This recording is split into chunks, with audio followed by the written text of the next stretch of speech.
Hello and welcome back to Sports Talk with Dad. My name is Kyle, and as always, I cannot call this Sports Talk with Dad without the man sitting next to me, a man who was alive when dirt was new. Went old school with that one, my dad, Tim. How is everything at the house, by the way? You were Mr. Mom for a few days. I was a single parent for the last week, and don't want to do that again. That was awful. Yeah, my wife got super sick. She was bedridden for an entire week. Couldn't eat, couldn't drink. Call me and say, I need help. I need help from everybody. Yeah, your mom helped? Yep. I mean, you were... I didn't know what to do. And then you got really cranky at the last day when she was actually feeling better. I did.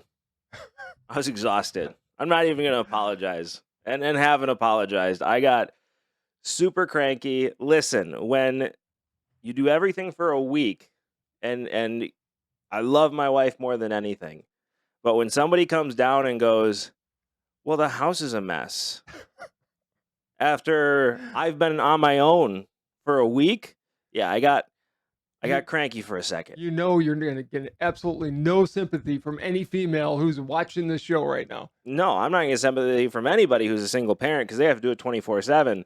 But yeah, I was hungry, I was crabby, I bit my tongue, and that's the most important part. You didn't bite it that much. I heard parts of it as I was going to the garage and away. Okay, I didn't bite my tongue all the way. I was crabby. I'm not going to apologize. I was exhausted between work and taking care of the kids, and I was tired taking care of Crystal while she was getting better. I was exhausted. I'm so happy she's feeling better now, not just because I want her to be okay, but because I don't have to be a single parent anymore. She was sick.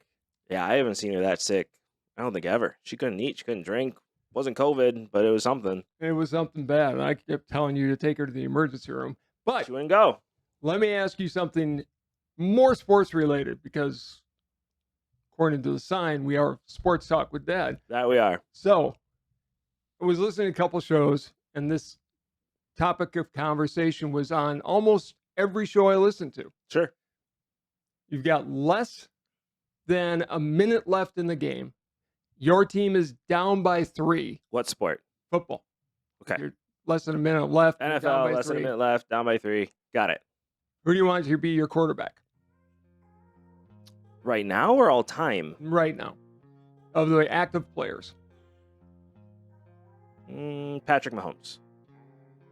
Most people were, and I don't know why, is Aaron Rodgers. In the regular season. Certainly, in the regular season, Aaron Rodgers, I would put up his comebacks versus anybody. I mean, Hail Marys. He came back from a broken collarbone to win on Sunday Night Football against the Bears to put the Packers in the playoffs. So what is regular season, yeah, all day. So what is with him? Sorry, I didn't mean to step over you. In the playoffs, I mean, it's like he is the new Peyton Manning. Yeah, I mean, I was just going to say the same question can be asked about Peyton Manning. What's with Peyton Manning? I don't know. Rodgers had that one year where he couldn't be stopped, but they were beating everybody by a lot of points, and the running game really took over, and the defense stepped up. I mean, you look what happened against the 49ers. He got caught looking ahead. I put some of this on their coaching. LaFleur was really conservative. But if I'm having to pick somebody, I'm taking Mahomes. Yeah, but I'm taking Brady.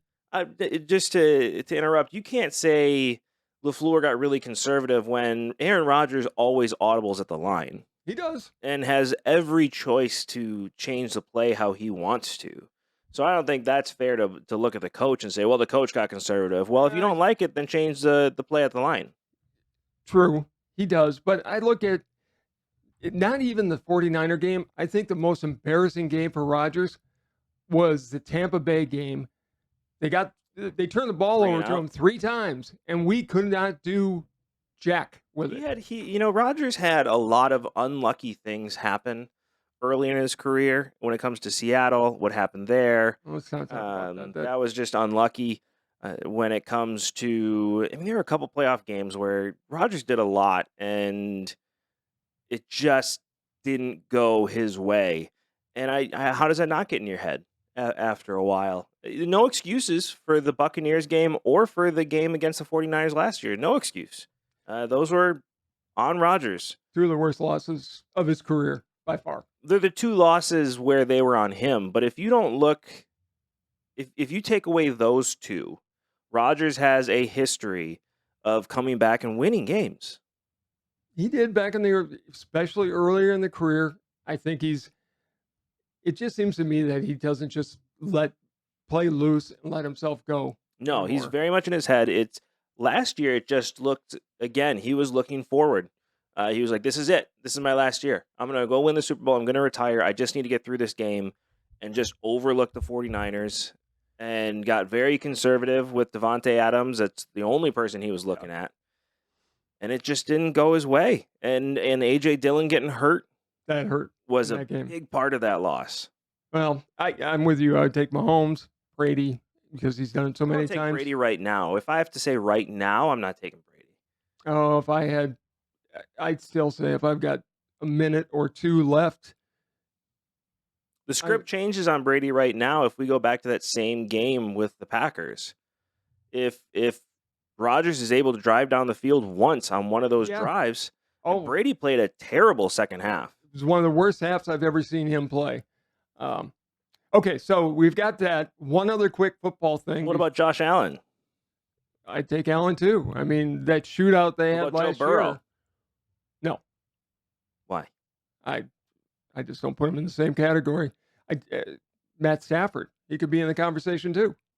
Matt Stafford's absolutely in the conversation. I mean, I see why people pick Aaron Rodgers, though. To answer that question, I see why people pick Aaron Rodgers. He has a history of coming back. It just hasn't been in the playoffs as of late. Okay. One more football thing before we're going to get into the greatest sport ever invented again. But they were talking about briefly, and the team put a shotgun to the head of this suggestion immediately, putting a roof over Soldier Field. I don't know how you do it. I mean, they're going to build a new stadium in Arlington Heights. They already have the land. And I can't imagine that won't be a dome. The city is trying desperately to save the team. And they were saying, okay, we'll put a dome over Soldier. I just think... I don't know how you do it. I don't know. I mean, I saw the engineering feat that it was to cover Wimbledon. Yeah. Which... I don't know how you do it over something as big as Soldier Field. Well, then putting it over Lambeau. Pause the project. I've heard Lambeau too. People talk about it. That's just... It's not happening. I mean, why would you? I get Chicago wanting a dome, though. They want a Super Bowl. Sure. I think the only way you're getting that is if you get a dome. If you build in Arlington Heights, I think you're building a retractable roof. If it's not just a straight up dome. One of the two. I mean, it'll be cost driven at that point. Yeah, I got to assume it's just going to be a straight up dome at that point. It makes perfect sense. Chicago should be able to host a Super Bowl.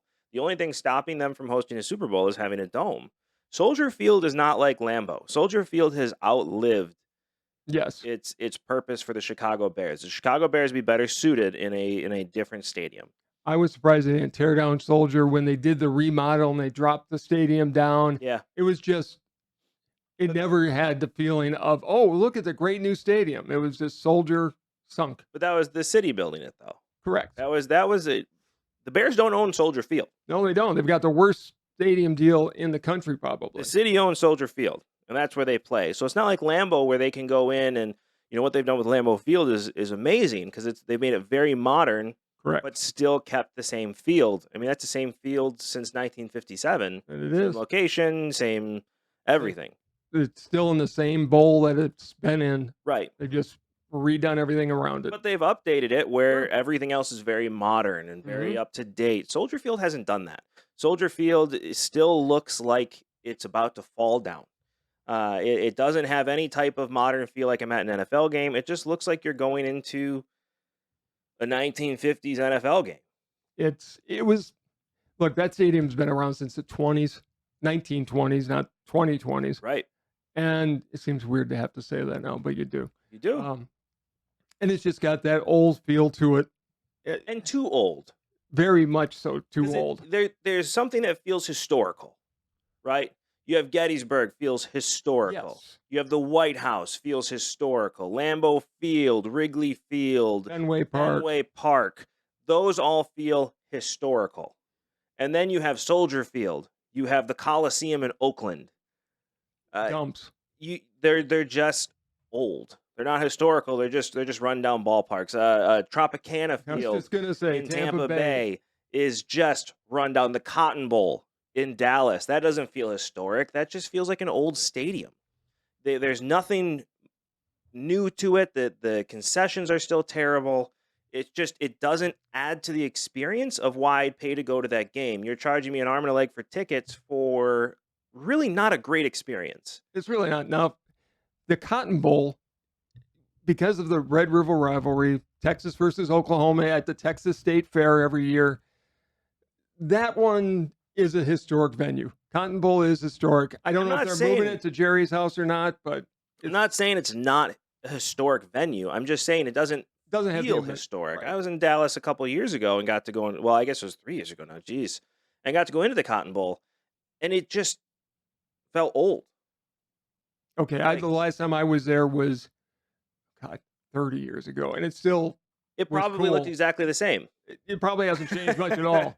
But you can change the outside without changing the inside to make it feel historical. Lambeau's a great example of it because the atrium, Curly's Pub, the Hall of Fame, it's all very modern, and the concessions are all very modern. Where if you look at someplace like Soldier, it's the same concrete that's been there since the 1920s. Like when they sunk it, they didn't update anything. No, the amenities didn't go up. I mean, Lambeau, they're going to come back and say, well, you're still sitting on metal benches. You are. That's historical. Part of Lambeau. That's the historical side of it. It doesn't matter. You're on your feet most of the time anyways. Honestly, they're not that uncomfortable. Lambeau still lets you bring in cushions. Correct. Or you can buy one or rent one there. Right. If you're a season ticket holder, which most people are. But it's I don't know. It's like the shoe at Ohio State, right? They updated that historical. Camp Randall the same. Camp Randall's the same way. The Big House in Michigan. Again, they've updated that throughout the years when it comes to concessions and everything else to enhance the experience. Soldier Field's just got to go. It does. They need a dome. I have no issues putting a dome on it, but I hope it's retractable.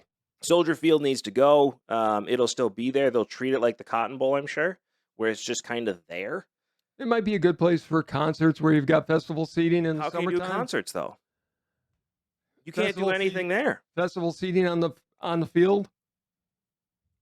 I don't know. I'd rather go to Wrigley for a concert.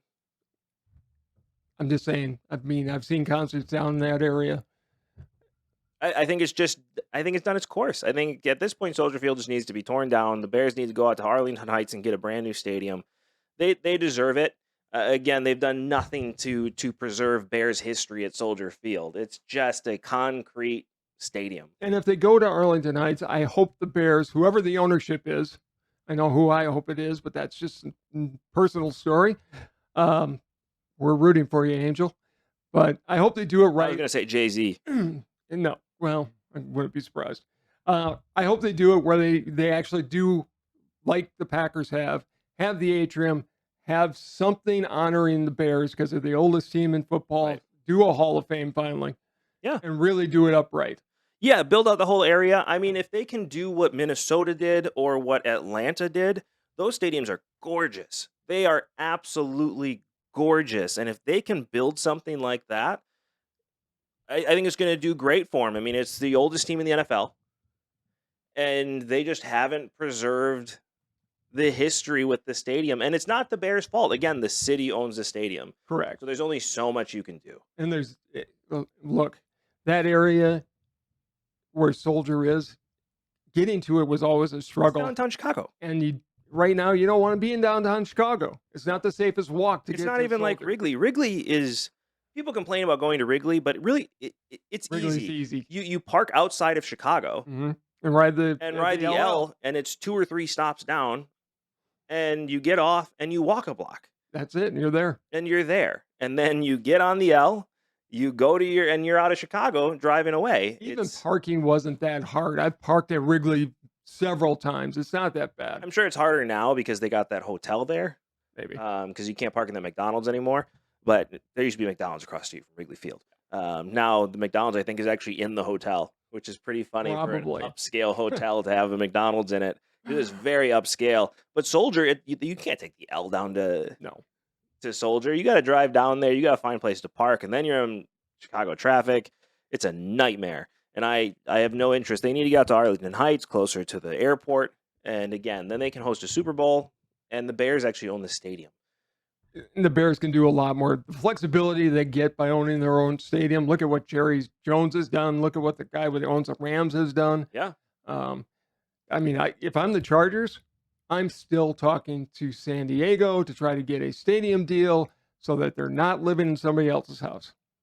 I agree. I mean, they got to get in their own stadium, but the SoFi, again, talk about it. That's one of these stadiums I haven't been to, but I know people that have been there, and they say it's a one-of-a-kind experience. They've actually said it's better than Jerry's house. Wow. Well, which, again, I got to see in Dallas, which is, wow, it's big. I don't know how you watch the game. I would just watch the game on the jumbo screen. Right. But apparently that's what a lot of people just do. So, moving the show along, there's another stadium team that looks like they're finally going to be moving. You mentioned it when we were talking bad stadiums. Looks like Oakland's going to be moving, and it looks like probably, as we called it, they're going to go to Vegas. Yeah, the next team is going to Vegas. There's no doubt about it. I think it's Oakland. The A's make sense. The A's fit. You don't really have to do anything with the name. You got the Aces there. You just do some redesign with the A logo. And no, you don't. The A's, the logo stays the same. The name stays the same. That team is one of the oldest in Major League Baseball. You do not mess with. It's still the Athletics. You keep them yellow and green? Yes. You keep them historic. Although I think actually in Philadelphia they were blue. So I think there's blue. So I think there's some things you could possibly do with that if you want to go historic and go back to blue, but you keep them historically correct. Every team in Vegas has black in their uniform. I don't think most of them have red. I don't think you do that with the A's. That's just my opinion. Let's see if they get there first. Let's see what the stadium's going to look like. I'd like to see a whole redesign. And you got to put black in their uniform. You can't be the only team in Vegas without black in your uniform. You just can't. We don't need a whole redesign for the A's. The A's are an historic team. You can tweak them, maybe, but either go to the blue like they were. You have to use have the black in green. your uniform. I don't think black is not that great. The Raiders are but black. If you're going by the structure of how Vegas has been, I like team structure. One of my favorite things ever is the reason the Sacramento Kings got their name was because you had Kansas City. You have the Chiefs, you have the Royals, and then you had the Kings there for a while. It all fit. It all meshed. You can't have a team move to Vegas and not have black in the uniform. Sure you can. When the Knights have black in their uniform, the Raiders, they have the Aces there, which are black and red. What were the Raiders when they were in Oakland and LA? Black. All right. They didn't change a damn black. thing. Right. They already fit. You don't change the Oakland A's colors unless you go back to the Philadelphia A's where they're blue, and then you can maybe have an outline of black. Listen, if it gets us away from Billy Beanball in Major League Baseball, I'm all for it. Then let's make it happen. Because I don't want to see Oakland move to Vegas and bring in this nonsense statistical bull that they're doing. Because I'm sick and tired of it. I don't want stats in baseball. I just want to watch people play the game. I want stats in baseball. I just don't want the decisions made by it. I am so sick of people like Craig freaking Counsell, who steals a perfect no-hitter from Corbin Burns. Right. What's that player's WAR? Don't care. Don't care. What's his ERA? I care. There's certain stats. There's ERA. There's batting average. I want to know how many home runs people hit. How many stolen bases? Stolen bases is great. Triples, doubles, all that stuff. OPS, I don't care. Right. I don't. And the fact that national media is like, well, his OPS, I don't care. Half the announcers don't know what those things. Right. They don't know what's his on-base percentage. I don't care. They had one today when I was looking up the stats for the show. It was FIP. That's a new one. That's a new one. I had to look that up. WHIP. Don't forget is a new one. Yeah. Which Whip's been I don't around for a mind few that years. one. It's been around for a few years. How many walks do they have? How many strikeouts do they Correct. have? Walk, It's something hits. fans can easily track. Yes. I'm tired of these statistical nerds taking over baseball. Like I just want to watch a sport. You can have that. You can have your fantasy. I think it's great. But it's killing the casual fan when you're talking about it 24/7. Well, you It's killing the game. the people in the basement of mom's house have to stop running baseball. Yeah, I mean, even if we take away that's a little derogatory, right? Because these people are smart people. They are. They're mathematicians. There's a lot of math that They're goes into geeks. this to understand They're it. geeks, and all So they they're do is geeks, look at they're the nerds, numbers. and all they do is look at numbers, and that doesn't belong in baseball. I'm sorry, these are professional athletes at this point, So and we don't need numbers. It was cute. It was cute. it was a great movie. Moneyball was great. But here's what we're going to be doing today. You and I have talked baseball since you were a little kid. Little guy. Little guy. And it's always been who's the greatest player, who's the best at this position. We go back and forth. We do. This is something that's been very generational, though, because you tend to go with the newer guys and I tend to go with the great players. So we decided that we're All right, going to Mr. pick. Dead Ball era. I'm going to surprise you. I hope so. We're going to talk about you took the National League, I took the American League, Yes, all-time all-star team. correct. So to explain this better, Okay, go ahead. Yeah. you are like me, and you get really excited, and the problem is you and I talk so much that we can read each other's minds. We know what each other's talking about. And we forget we're doing a show, and that other people don't know what we're talking Let's about. slow this back down. So let's what back we're this doing. up. So it is All-Star Weekend. The All-Star Game is coming up in LA. A week from today. It will be the All-Star Game, which is amazing. Wilson Contreras got in. Ian Happ got in for the Chicago Cubs, which I'm very excited about. I love the new uniforms, and we'll talk about those in a second. That in a minute. Because these, last year was the worst happy. uniforms in the history of man. I love. Okay, hold on. Before we move All right, on, go let's ahead. talk uniforms, because last year's uniforms were trash. Awful. They were garbage. They were the worst ever. They were Done. ridiculous. The new uniforms that they have this year, I love. I think they're some of the great. Because it's unique, and I'm gonna look them up and show them here. But it's So- unique to the All-Star Game, but Because it's still You classic. look it up. So last year they gave them the National League and then they had American League uniforms. It looked like Cracker Jack's old timers games. This year they're going back to what they should have, where each player is wearing their own home team uniforms or road team, depending on which one's which. But this time they're actually doing their logos in all gold. Yeah. It Hats is and a everything. great look. The Atlanta Braves, I saw one of their uniforms. It looked outstanding. It's a way where you can stay with tradition, but still come up with something unique Correct.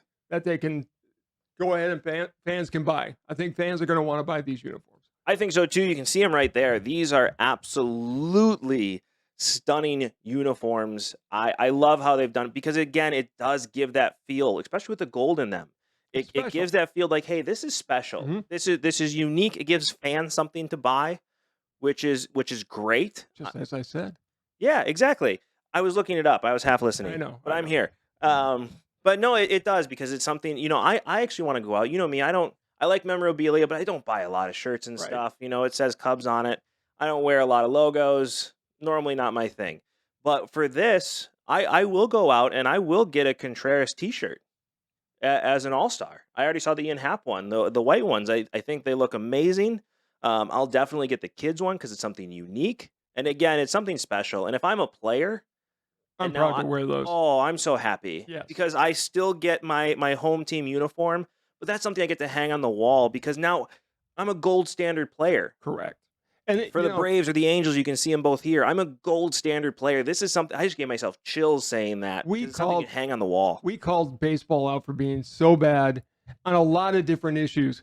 But when they get it right, like they did with the Field of Dreams, that first game, Yeah. they got it right. They They did. got it right with these. The hats are absolutely outstanding. They nailed this. Yes. They made the mistake last year. They took the feedback. They heard people and said, no, they want the logos. They said, okay, well, we can do something special here. Okay, and next year they're going to take it too far. I hope they stick with it. Reel them back in. I hope they realize, hey, this is the standard now. Let's hope. Like, we're just going to go black and white. We're going to have gold with the team logos on it. We're just going to remake the jerseys with gold and black. And this is the standard going forward. And it's something they can tweak depending on the year. I mean, if it's a special year with something else, like the 300th birthday of the U.S., they can do red, white, and blue instead of the gold. Sure. There's different things they can do to make them special. There's definitely different things you can do to make them special. I mean, if you have it at Wrigley, you could put ivy on the side of the hat or something. You know, if you want to go into... if it's in Milwaukee, you can put a little tapper on the side of the hat. Right. You can have something unique to the town you're in. Right. You know, you could have a star for the Hollywood Walk of Fame out in LA. There's a lot you can do with it. But I love that they've gone this route. I'm a huge fan. Okay, so that's the last agreement we're probably going to have for a while. Probably because so ADD refocused in. Masa focus. Wax on. Wax off. That was impressive. Not planned. As we said, we read each other's minds at times. It's a little scary, but go ahead. All right, I'm focused now. No, so we are talking all-star teams, and we decided let's look at this all time. And let's see what they could look like. I'm taking the National League. You're taking the American League. Correct. It made sense. You grew up with your favorite team being in the American League. I grew up with my favorite team being in the National League. So it made sense to break it up that way. I think you're going to be surprised by some of my picks because I normally don't go old school. I can tell you right now, if you have a dead ball player on your roster... I don't. I decided no dead ball era players. Good. Okay, so that means Ty Cobb's not going to be on my list. Good. And Ty Cobb would have been able to play in any era. He's one of those guys. He would have, but he didn't. But he didn't. Cy Young cannot be on anybody's list. Not on my list. It's a different game. You could have all-star team from the dead ball era. Well, that's the reason I didn't have Christy Mathewson, who was arguably the best starting pitcher in the history of man, but I couldn't have him. Or Walter Johnson, rather.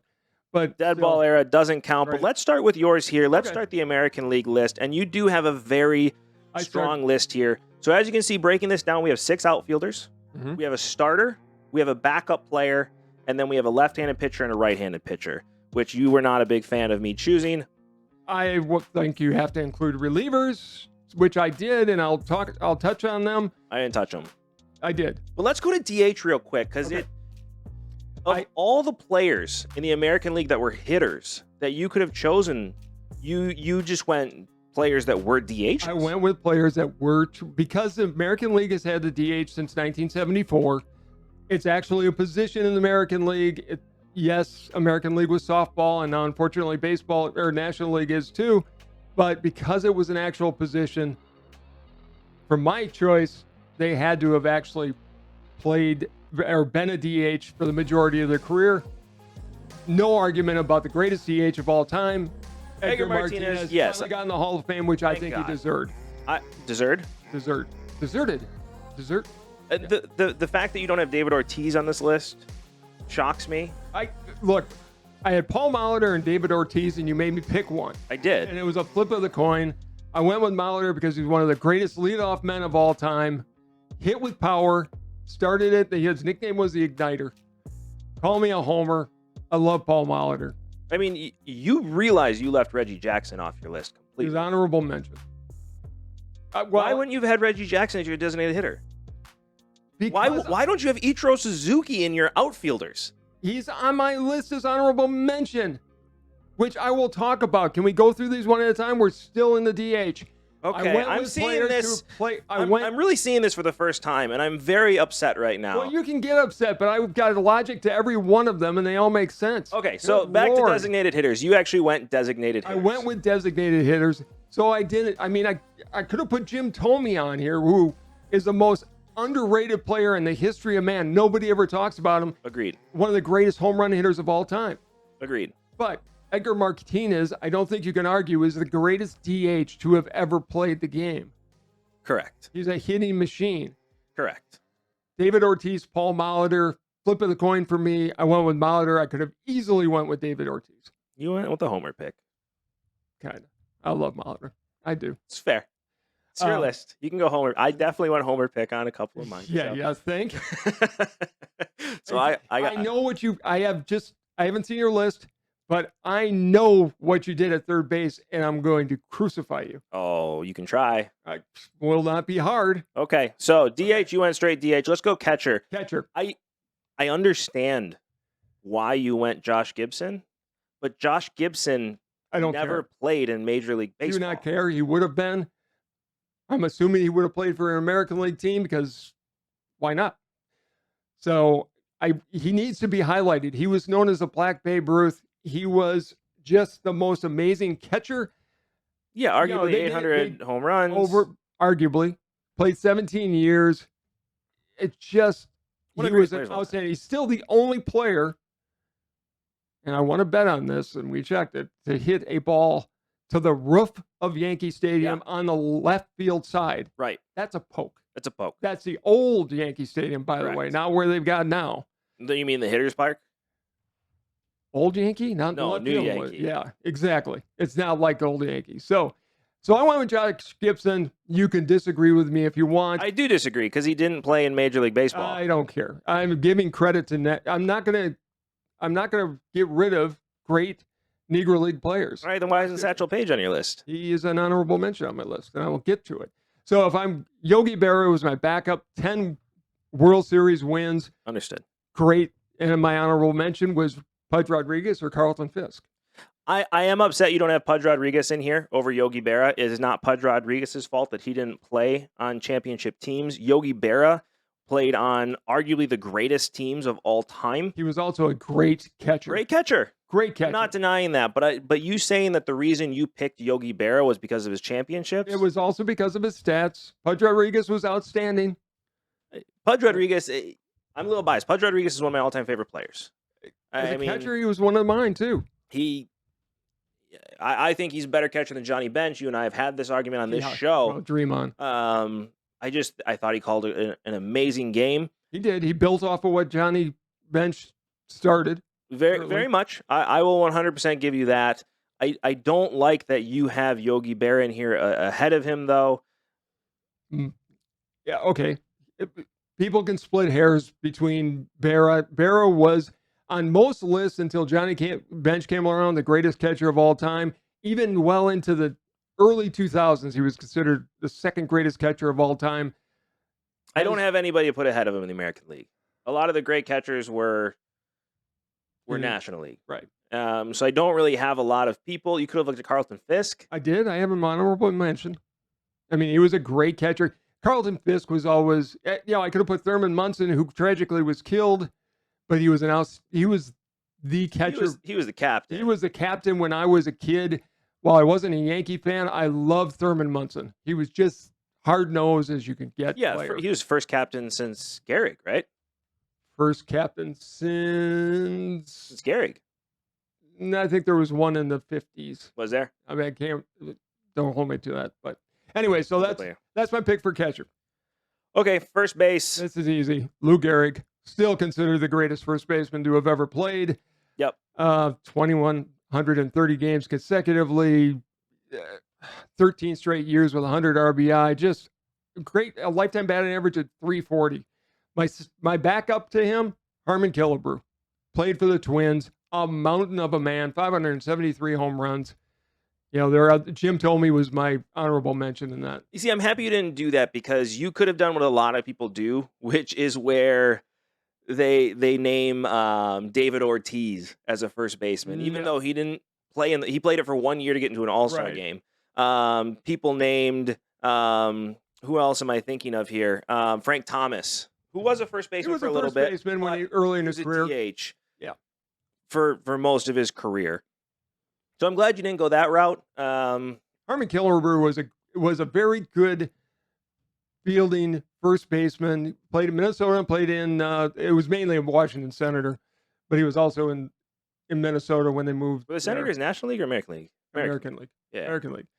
So, yeah, you could have had Miguel Cabrera on there. He would have been on my list on from a the modern side of things. I can't really argue. I mean, they're two great players, generational players. Again, I probably my argument to Lou Gehrig is that he hit after Babe Ruth. He was great in his own right. He was. But you got to pitch to somebody. He was part of Murderer's Row. I mean, what are you going to do? You're not going to pitch to Ruth, which means you have to pitch to Gehrig. And that's nothing against Gehrig being on this list. I think he's one of the greatest first basemen of all time. He is the greatest. For me, I take Killebrew and Miguel Cabrera just because those two drove their rotations. I think Yankee fans can crucify me. I don't really care. I think that's a fair assessment. I think Gehrig drove his team because don't forget you had the. You know why he wore number 4? Because he batted for it. Okay, just want to check. But I mean, yes. I'm not smart, but I'm not stupid. Depends. Speaking of Yogi Berra, that's straight from him, by the way. Yes, it was. That's right. So second base. Second base, it was tough. Yeah. To find second baseman. Rod Carew, he was Rookie of the Year. He was a .328 hitter.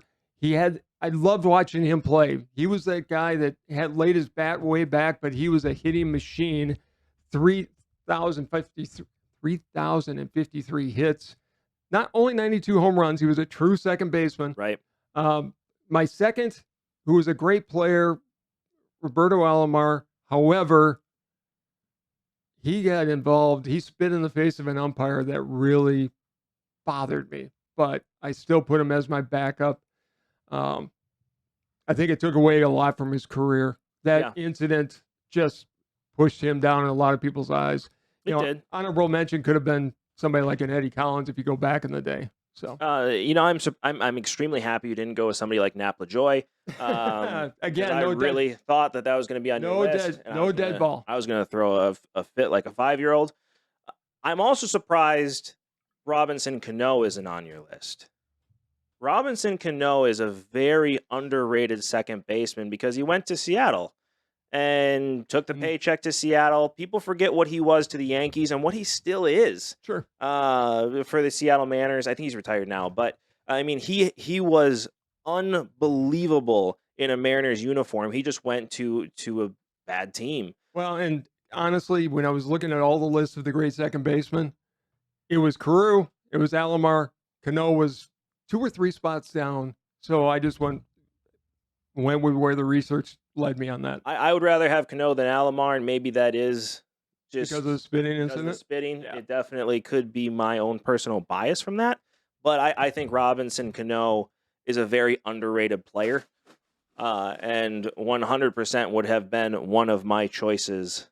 I saw Roberto Alomar make some amazing plays. I've seen Robinson Cano defensively make some amazing plays. But anyways, on to shortstop.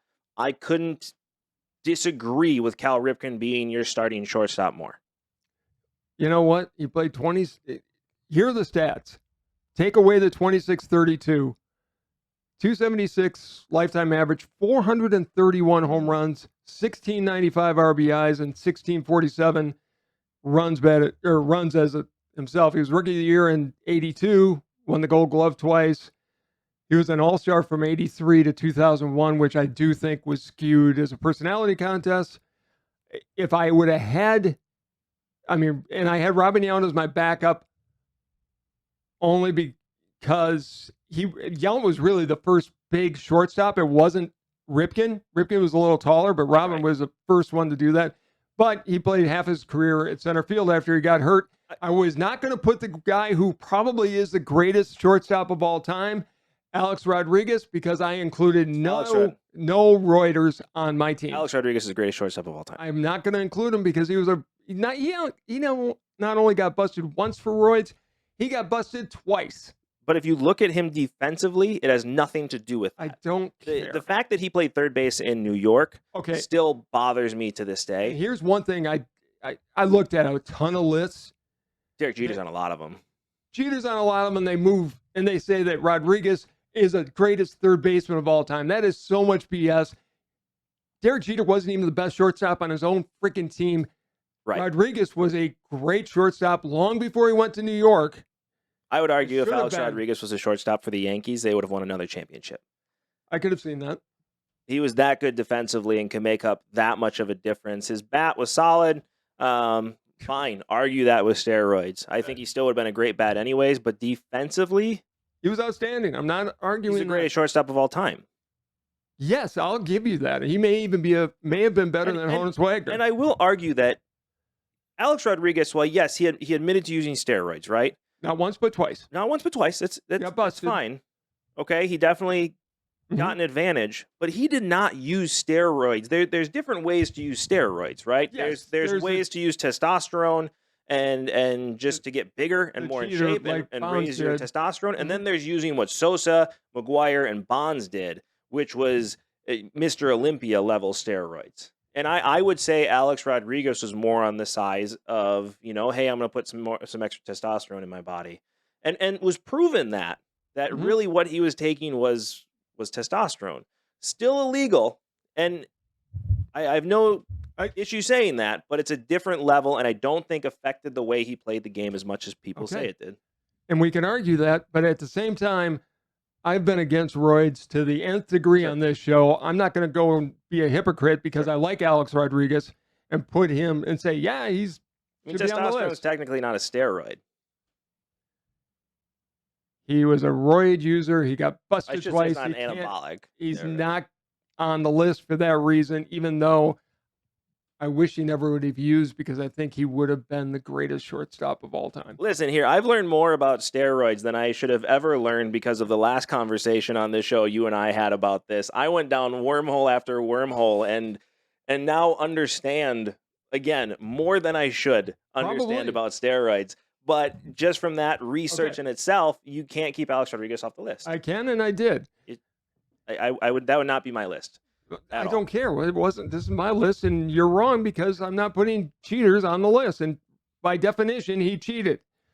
So at third base, believe it or not, I could not believe how good this guy's numbers were. I did not realize it. I went with Wade Boggs, 328 batting average, 118 home runs, over 1,000 RBIs, over 3,000 hits. The 328 batting average, by the way, is the highest of any third baseman in history. So he's my third baseman. Fair. My backup is the second greatest third baseman of the 60s, Brooks Robinson, maybe the greatest defensive third baseman to have ever played. No. My honorable mention, it will be George Brett, who I think was outstanding, and it was close to taking Brett over Robinson because I think the whole package, Brett was right there with him. So I don't like that George Brett's not on your list. He's on my list. He's honorable mention. Brooks Robinson shouldn't be on this. It should be Wade Boggs and George Brett. Okay. All right. I'll let the watchers tell you why it should be Brooks Robinson. Look, I think that if you and I have a bias here. I mean, Adrian Beltre could have been on your list. I thought of him. I looked at him. I can't argue too much with your list. They're both great, but if you're looking for defense is just as good as Brooks Robinson, as well with the bat to go with it, that's where my argument comes in, is saying George Brett should be on your list. Look, he had both. And he was almost a 400 hitter one year. He finished at 390. So I have no problem with George Brett. I mean, I love the player. But I did go with Robinson. I mean, George Brett was only a Gold Glove winner once at his position. Mm-hmm. So I get it. I get it. It wouldn't be my list. I was shocked that I had to go with Wade Boggs as my starter. Wade Boggs is the greatest American League third baseman of all time. He is. He is. All the great third basemen are in the National League. Yeah, my list on some positions were not easy, but this comes into play where you had the better list when it came to outfielders. This was fun. So, and I broke it up. Right field, Babe Ruth, greatest player of all time. Changed the nature of the game itself. Oh, by the way, he had an unbelievable arm because he was a great pitcher with an ERA of 2.28. Yeah, he could fire it. Again, my point on Babe Ruth, I would have made it my DH. And put Suzuki in the outfield, honestly. Okay, that's fine. My backup was the only guy to win at the time the MVP in both leagues, Frank Robinson. Frank Robinson was almost on my list in the National League. Yeah, he could have been it for a Red. Yep. As a Red. I mean, just an unbelievable player. Yeah. First black manager. He managed with some of the worst uniforms in Cleveland of all time. But, it was Babe Ruth was my easy pick. It's fair. Frank Robinson's easy too. Yep. Center field. Not even close for me. I would have taken him over Willie Mays in the National League, Ken Griffey Jr. Yep. The greatest player of his generation, 630 home runs. Unbelievable. And he beat out the second greatest, maybe center fielder of all time, certainly the best switch hitting center fielder of all time, Mickey Mantle. So that was just, but Ken Griffey was what he could do on defense as well as a bat. If he doesn't get hurt, he owns the all-time home run record. Yeah, he got hurt on one of the greatest plays of all time. He did. And wrecked his career. Honorable mention was Joe DiMaggio and Kirby Puckett for me in center field. You don't have Reggie Jackson. I will. No, he was honorable mention for left field. You don't have Ichiro Suzuki. He was my other honorable mention for left field. You don't have Carl Yastrzemski. I do have him. He's honorable mention. And when you let me get to right field, please. In right field, Left field, sorry. Thank you. Left field, Ted Williams. Probably the greatest hitter, pure hitter to ever play. Not the most power. Lost 4 years. Yeah. In service to our country. And he was not just sitting at a desk. He was a fighter pilot. Yep. Amazing life story. 344 lifetime batting average, 482 on base percentage, 634 slugging, 521 home runs. Arguably, he would have been the all-time home run leader had he not lost those years in World War II and the Korean War. Probably. So he was amazing. pretty much done by the time the Korean War came around. He still had years World left. War II, 100%. Yes. Impacted his career. So honorable mention was Carl Yastrzemski, great Red Sox left fielder. And I didn't even know about Al Simmons, who grew up in Milwaukee and died in Milwaukee and was a great left fielder. So those are my picks for left field. All right. For my left-handed starters, kind of easy. I went with Randy Johnson. Yep. 303 and 166, 37 shutouts, killed a pigeon on the fly. Was it a pigeon? It was a white bird. So it wasn't a pigeon. Well, it was whoever it was suicidal. I think it was a seagull. Whatever it was, could not be identified after being hit. So he was one of the greatest coincidences. It'll never happen again. It will never happen again. I mean, George Patton could have made that shot, and he had the same bullet go through the same hole. I mean, PETA came out. I remember PETA getting all upset about him doing that. And it's like, how? What do you want him to do? There was nothing he could do. But he had a 10.6 strikeouts per 9 innings. Yeah. Just unbelievable. I remember in an all-star game, oh God, what was it? Guy who played for Philadelphia wouldn't even stand in the box. The pitcher? Yeah. No. The hitter when Randy Johnson was on. Yeah, because the pitcher was a hitter, or the hitter was the pitcher. No, it wasn't. He was a position player. I can't remember his name. He was an ESPN announcer. I know what you're talking about. Yes. Oh, what was his name? I don't know, but I know what you're talking about. Put it in the comments down below, and while you're there, don't forget to subscribe. Click. Yeah, don't forget to like, subscribe, hit that notification bell so you get notified every time we drop a new video, and you get to enjoy this show as much as we enjoy making it. Thank you for that. Yeah. My honorable mention, a guy named Lefty Grove. So, for my right-handed starter, Pedro Martinez. Yeah. 2.93 ERA. He had a 4-year period where he was 75 and 25 with a 2.16 ERA. Yeah. And he was also one of the best fielding pitchers ever. Correct. Pedro Martinez.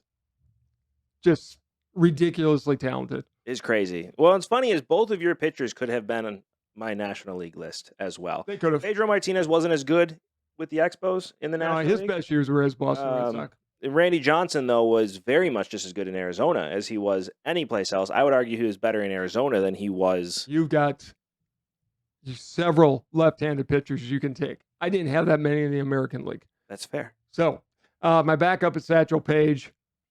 Who knows how good he was in the Negro Leagues because they didn't keep the records, but had every pitch. Just was an outstanding pitcher. I would have loved to have seen him in his prime be in the He would have been the best pitcher in the league. Honorable mention, Nolan Ryan on one of his good stuff days, like 7 no-hitter days. Right. Otherwise, forget him. Walter Johnson, again, couldn't pick him, dead ball era. And there's another guy, he pitched for Cleveland, but I will not put Bob Feller. such an overt racist on my team. So they don't need to apply. And thank you for saying the name, but I won't. I also went with, I had 2 different kinds of relievers. 1 inning, and you didn't do any relievers. I didn't. Okay, so this is... No, real pitchers. Okay, that's fair. But I did, if I'm doing a 1 inning reliever, there's only one. It's Mariano Rivera. Correct. Long reliever, back in the day, they had to come in 3 and 4 times a week and pitch for 3 or 4 innings each game. Real pitcher. Real pitchers. Raleigh Fingers, greatest to have ever done it. He was the Cy Young and MVP winner in Milwaukee. Still don't know why his number's retired there, but it is. Backup would have been Goose Gossage. Yep.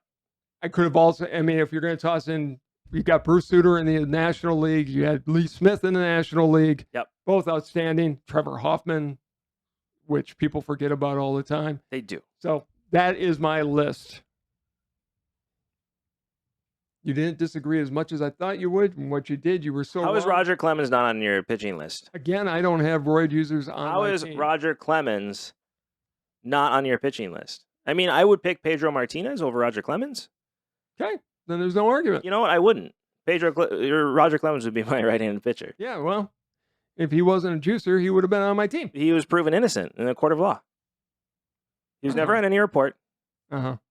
He didn't grow like the other guys did. Yes, he did. You don't get better after 40 years of age. He was never found. He never tested positive. Nobody is arguing that And he was found innocent by a court of law. Yeah, and he's still juiced. And no, he's not on my team. Unacceptable. Okay.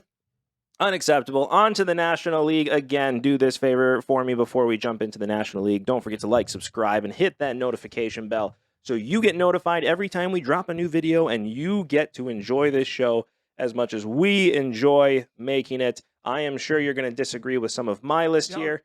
I don't know. But if you are ready, this I'm is ready. my National League team. I'm going to start with DHs as well. Pete Rose.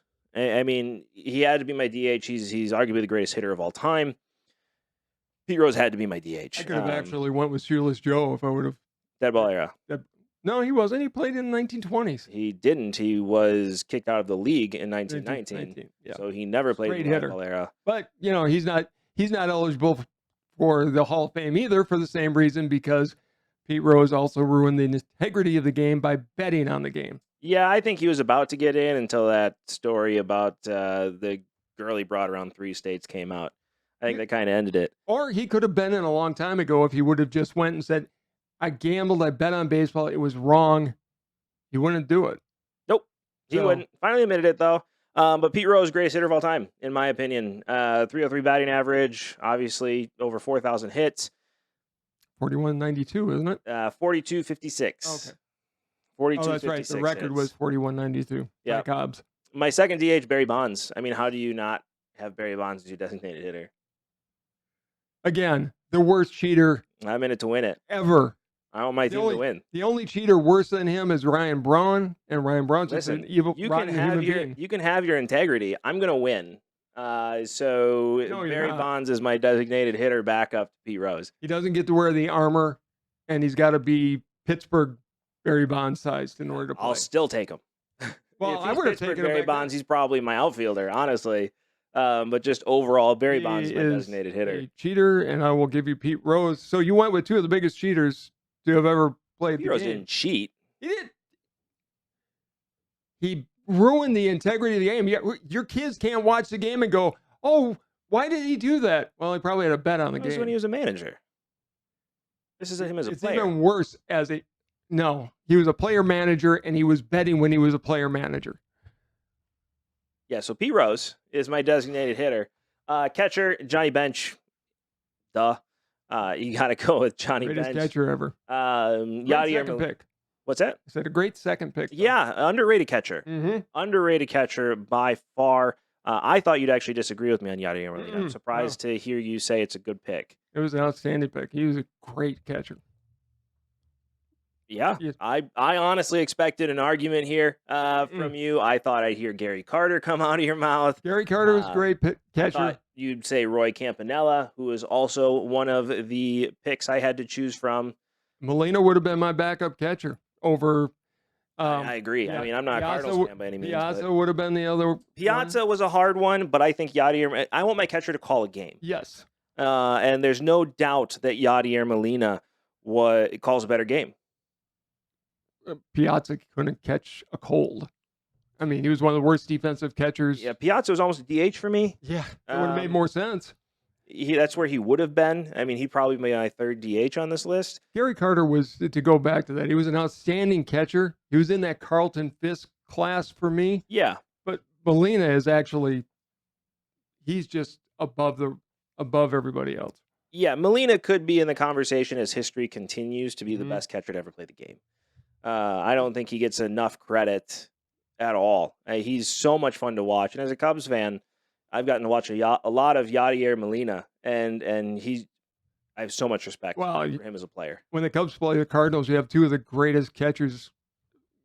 Now, Contreras may go down as one of the greatest ever as well. correct. He'll move up this list. I held my homer picks for elsewhere. Yeah, you did. First base, Albert Pujols is my starter. I don't think there's any question to who that could be. You could have looked at Pete Rose.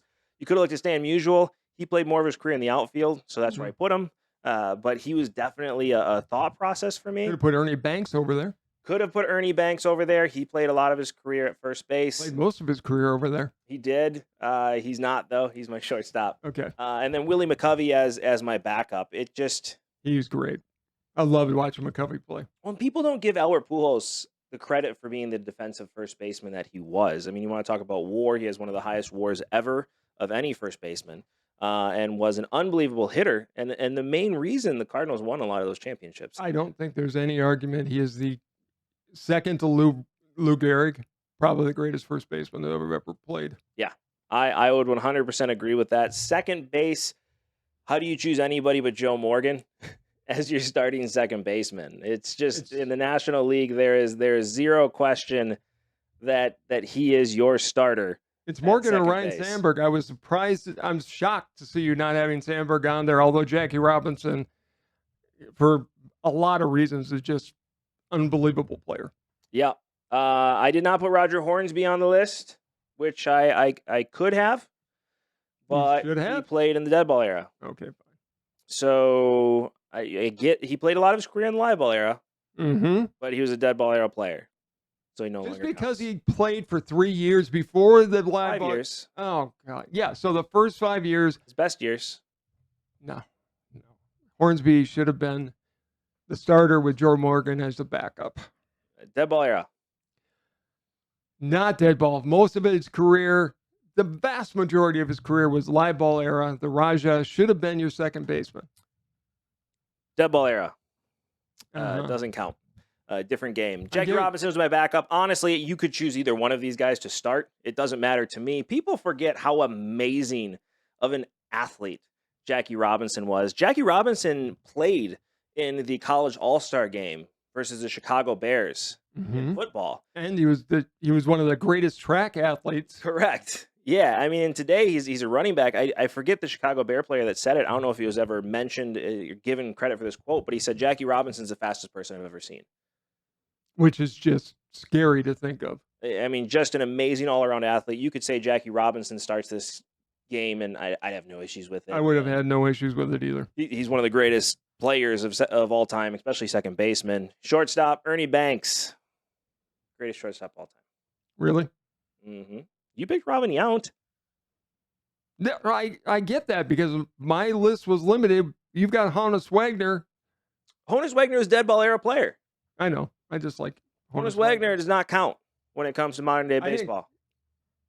His stats. You had agreed with me until now, and I knew this would be the one. I know where you disagree with me on this. Honus Wagner does not belong on the list of modern day players. I chose no dead ball era players, but Wagner is still a different game. Javi Baez though is a little weak. Javi Baez is too new. Javi Baez, and this may change over time because he hasn't been doing as great with the Mets. I was gonna say, defensively, Javi Baez is the greatest player I've ever seen in my lifetime. Okay, but we're talking about an all-time all-star team. There are other people other than Javi Baez you can put on your team. I know it's a generational pick, and you went with somebody you've seen play, and he was on the Cubs. I get it, but I could have went Ozzie Smith. I think Javi Baez is just as good, if not better, than Ozzie Smith.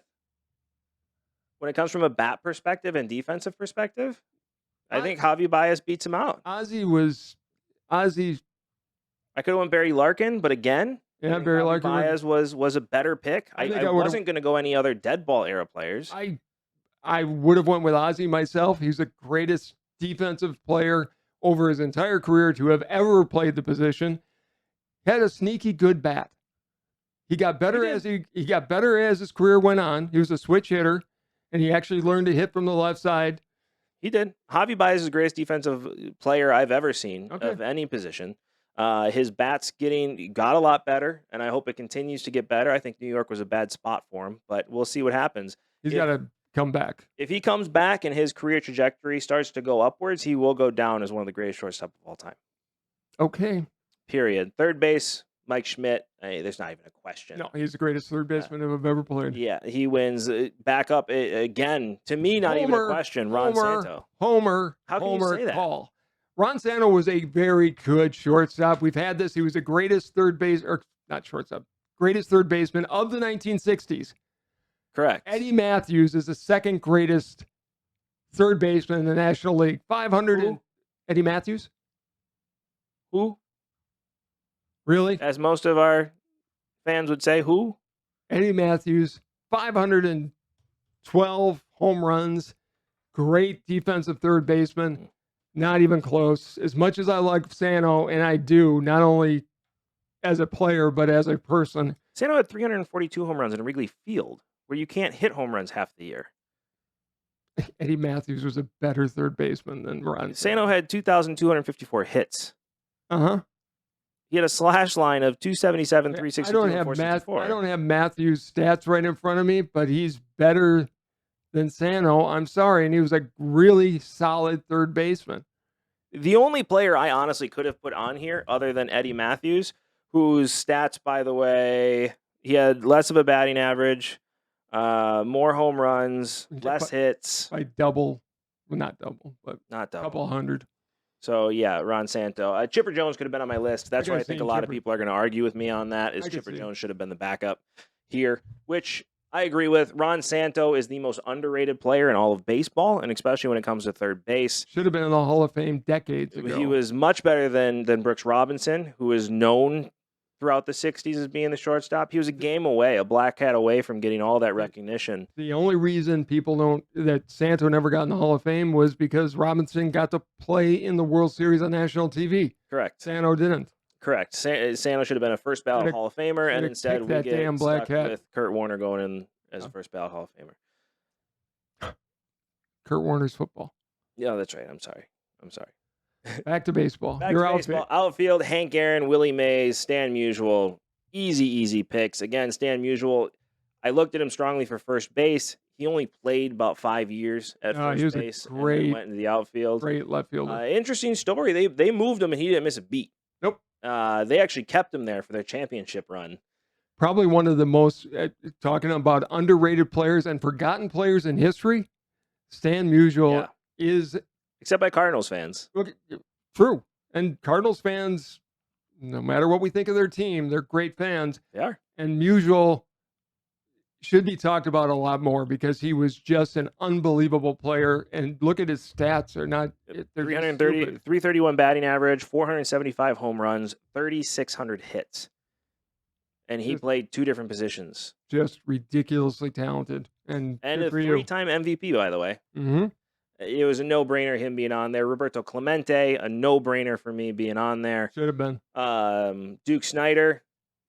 He was my last pick on there, but he had a song written about him. Willie, Mickey, and the Duke. And Tony Gwynn, great pick. And Tony Gwynn. Tony Gwynn's the forgotten outfielder in this. I wasn't going to not have him on this list.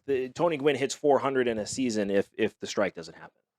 Probably next to Ted Williams, the greatest hitter we've seen in our lifetime. And good for him for saying my job's to get on base. A lot of people wanted him to switch up and become a power hitter because he could have. He could have. He had the power. But nope, I'm here to get on base. And that's how baseball's played. Just get on the bag. Mm-hmm. And I love Tony Gwynn. I was always a fan of him growing up. He had to be on my list. I want to see that baseball get back to that. Get on base, and if you get a home run, that's great. But Right. You shouldn't be looking for one. no, get on base first. Yep. I like my pitchers. Clayton Kershaw, one of the greatest pitchers of all time. Maybe the greatest left-hander of all time. Correct. Even with Warren Spahn. Yeah, Warren Spahn's not on my list. Honorable mention. Warren Spahn, 363 wins, gets forgotten all the time. Great, unbelievably great pitcher. Should be on any list. Clayton Kershaw is the pitcher for me. I'm not arguing that. With what he's done in his career, he may be better than Sandy Koufax. I don't think it's even a question anymore that he's better than Sandy Koufax. I mean, Koufax had an unbelievable 10-year run, but Kershaw is just, I've never seen stuff like he's got. No, I haven't either. And the consistency of the stuff to go with it is what's impressive to me. Greg Maddux is the right-handed pitcher for me. I got to see Greg Maddux pitch live, and I've never seen anything like it. He put that ball wherever that he wanted that ball to go. He defined pitcher. I mean, I'd love to be Greg Maddux catcher because my job's easy. I just put my glove out, and he just puts it there. He is the one pitcher where catchers would never shake off because if he was such a tactician and he was so smart as a pitcher. Plus, he was a great fielder. He won several Gold Gloves as a pitcher. I think he holds the record actually for most Gold Gloves won by a pitcher. Was ready to go and wasn't afraid to take miles per hour off of his fastball to make sure he could put that ball where it needed to go. It's what should be taught in baseball again, which is it's more important to be able to place the ball than to throw 100 miles per hour. Not even Angel Hernandez can screw up a Greg Maddux game because he just threw it. He could. Yeah, he could. Okay. Hernandez could screw up almost any game, which, by the way, he blew another call this week. Yeah, I saw. The ball hit the line. Yeah. Oh, my God. Move your body to be in position. I just don't know why he's still in the major leagues. I really don't. I don't either. But Maddux, here's a question for you. I know you and I agree on it because we've talked about it. He's in the Hall of Fame with no hat because I don't know. He wanted to wear a Cubs hat, which he shouldn't have. I know that. He shouldn't have. He should be in as a Brave. I'm sorry. I love Maddux, but when people think of him, all of the majority of his success in his career was as a Brave. Oh, I wouldn't say that. He had a lot of success as a Cubby. He did, but not to the level he did with the Braves. He never gets to the World Series. He never wins a World Series if he stays in Chicago. No, because the Cubs were pretty bad at that time. The '98 Cubs had a chance. Sosa just quit hitting in the playoffs. Yeah. Well, he could have been on that if he was on that 2003 roster. He was probably on that Roy down frame where you don't take. Cheater. Yeah. Anyways, yeah, Greg Maddux is one of the greatest pitchers I've ever seen, and probably the greatest pitcher I've ever seen pitch in a game, especially live. As opposed to dead? Well, I mean, opposed to being on TV. Okay. Jeez. But that's my list. I definitely think that when it comes to lists, my team's going to win. No, I think it'd be a great game. But it would be an amazing game I'd love to see. I would too. So I want to know what the viewers.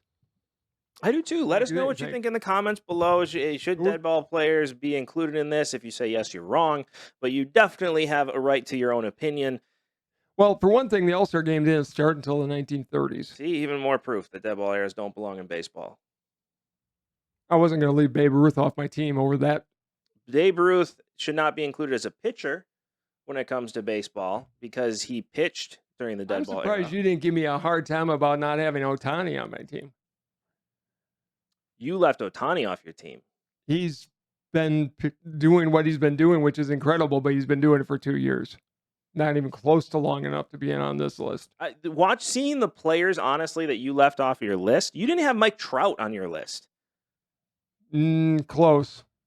I mean, you didn't have Reggie Jackson, you didn't have Mike Trout, you didn't have Ohtani. I mean, your list is like, Yeah, well, look who I did have on my list. I mean, good Lord, with what I had to work with, there wasn't room for him. Are you going to leave Griffey off the list? Are you going to leave Babe Ruth off the list? I already said I would have moved Babe Ruth to DH. In the American League, you've had 30 years. I mean, Ohtani's doing more than Babe Ruth ever did. Not only statistically, but for the fact that Babe Ruth pitched during a different era of baseball. Babe Ruth never pitched in live ball baseball. Never. His statistics as a pitcher don't count. Well, they do count. They don't. But it's a different game. But you can't blame Ruth for not playing in today's game. Ohtani is doing something we haven't seen for 100 years. Ever. Actually, ever. Where you're actually pitching and playing a position. Never happened in the live ball era. Never. There's been nobody close to doing it. Babe Ruth pitched in two different eras. Played in two different eras. Now it's going to be interesting to see how long he's going to be able to do both. We'll see. I hope he does it forever. But I do too. We've had a long show today. You guys let us know what you think in the comments below. And don't forget to do this right here, which is like, subscribe, and hit that notification bell so you get notified every time we drop a new video. So you get to enjoy this show as much as we enjoy making it. Before we head out, any last words? Just one real quick one. If you drink, do not freaking drive. I've lost the ability to play golf thanks to a drunk driver. So It's very passionate to me. I lost tennis first. Now I've lost golf. If you're going to drink, don't drive. It's a good call. I'm done. It's a good call. Yeah, that's disappointing news. Yeah. Not happy. You got rehab. Come to the gym with me. I hope. Anyways, we'll talk about that on another show. We'll try. That is sad news. But we want to end this on a positive note. And on a positive note, Wilson Contreras is an all-star. And still a Chicago Cub. Well done. Yeah, so. The only one left. He's a sole survivor. He is. I hope he's still a Cubby, but I doubt it for much longer. Trade deadline's coming up. All-Star Game's going to be great. I hope you guys really enjoy it. Look at those new uniforms. They're amazing. And again, let us know in the comments below what you guys think on who we left off our All-Star teams. And let us know what your opinions are on what your All-Star team would look like as well. Thank you so much for tuning in as always. I hope you guys have an amazing rest of your week. We will talk to you soon. This has been Sports Talk with Dad. Bye, everybody.